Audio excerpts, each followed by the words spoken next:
Hello class, welcome to our next video.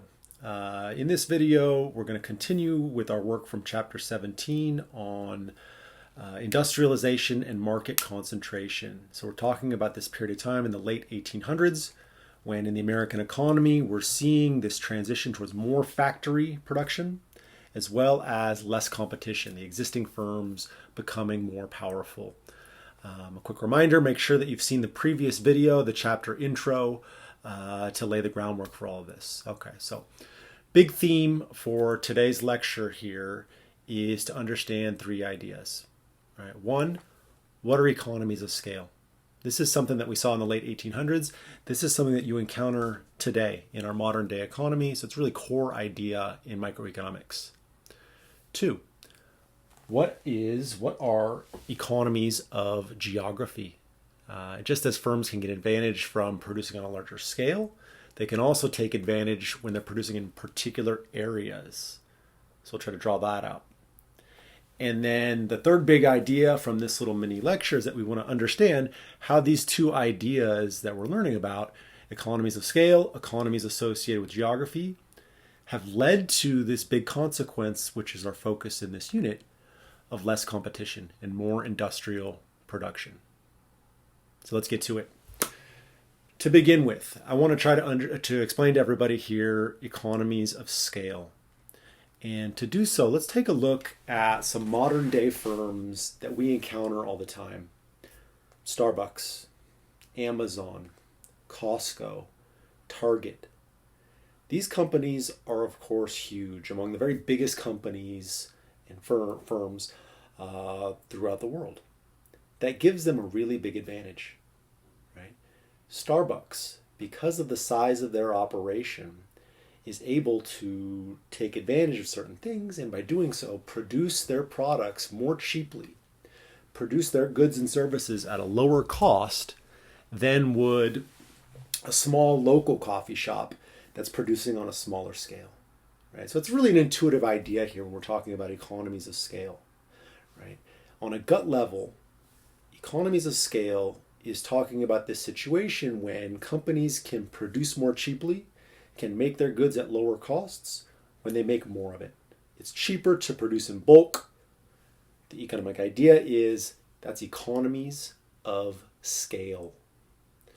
A more formal definition of economies of scale is that as the output increases, the average cost of production is falling, which is just saying the same thing that we just talked about a minute ago, but with some more formal language. All right, so we see this all over the place. This is a good thing from the perspective of firms if they can drive down their costs by making more of the good. Why does that take place? Why can Walmart sell a television at a lower cost than a smaller business that's not selling nearly as many units? There's a couple of explanations for economies of scale. The first one is that big companies can oftentimes buy their inputs at lower prices. When a company like Costco is attempting to purchase all those goods that they're going to sell to us as consumers, they can put influence, they can exert influence on their suppliers and drive down those prices that they have to pay. And so that pushes down their cost. When you're producing on a large scale, you can buy in bulk. When you're producing on a smaller scale, you end up having to pay higher prices. So that's one reason for economies of scale, the ability to buy in bulk.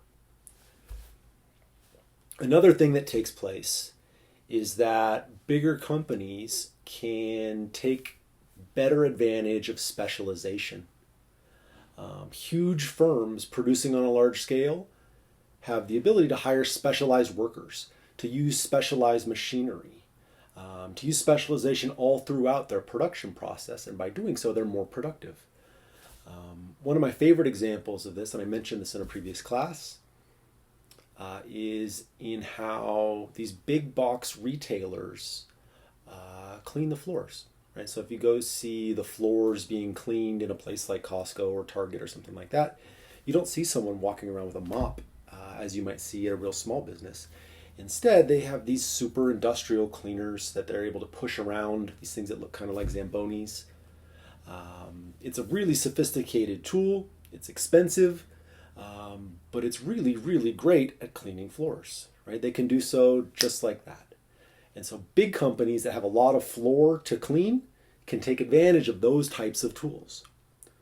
A small business is not going to invest in some cleaning machine that costs thousands and thousands of dollars. And so that's a second reason then for why we see economies of scale. All right, so we've established then what economies of scale are, right? Lower average costs as you make more. The reasons for them: buying in bulk, more specialization. How might you find evidence of economies of scale, right? What can you look for on an exam or a quiz, or if you're evaluating some business? What would be a sign then that the firm is experiencing those economies of scale? Well, you can see this idea both graphically or in a table.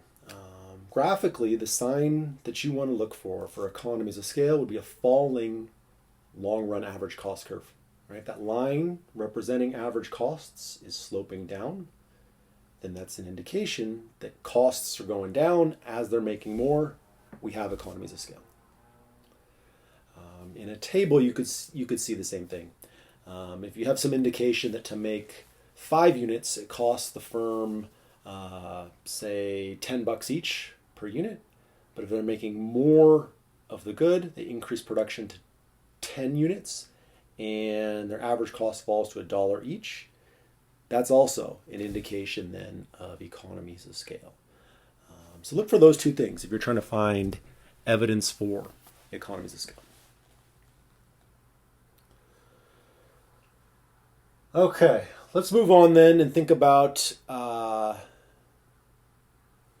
second big idea here for this mini lecture, which is what are economies of geography? In addition to being able to produce at a lower cost when you make more of the good, you can also produce at a lower cost if you locate the business in a particular area. There's advantages to firms associated with being next to other firms that are making a similar type of product. And so this idea of economies associated with geography can be used to explain why we see production of certain things concentrated in certain parts of our country.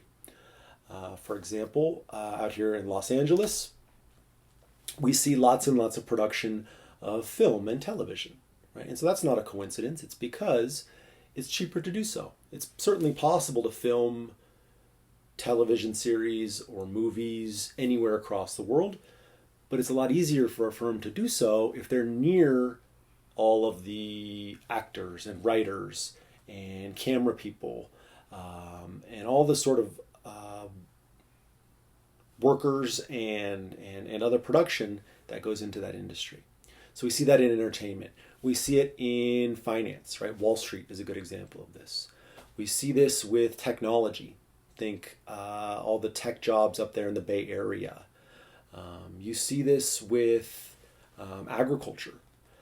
As a historical example for us, right, we saw economies of geography associated with meatpacking, where in certain areas in the Midwest ended up being the centers of this particular industry. And so other firms likewise went to these areas as well, Chicago and other parts throughout the Midwest. All right. Finally then, the last idea that we want to talk about here in this unit is how is it that the existence of these economic ideas, economies of scale and economies of geography, led to more concentrated markets. Don't forget, whenever you see a market being described as more concentrated, it means there's less competition. There are a smaller number of businesses or firms, and those businesses that exist in the market are dominating things. Okay. And so when a product is associated with strong economies of scale, for instance, it gives advantage to companies that are bigger, right? If you are out in front of the competition in terms of the size of your operation, you're making more than the next guy, your costs are going to be lower if you can take advantage of economies of scale. And so over time then, these differences between big firms and smaller firms become more and more and more pronounced, giving more and more advantage to the bigger firms and making it more and more difficult for the smaller firms. And so then, economies of scale and likewise economies of geography push us towards this result of having a small number of firms dominating an industry where they're concentrated in one particular area. All right. Look for future videos, guys, on other explanations for why we saw this pattern of concentration. But for now, I hope everybody's clear on economies of scale and economies of geography as some of the core reasons to explain this behavior.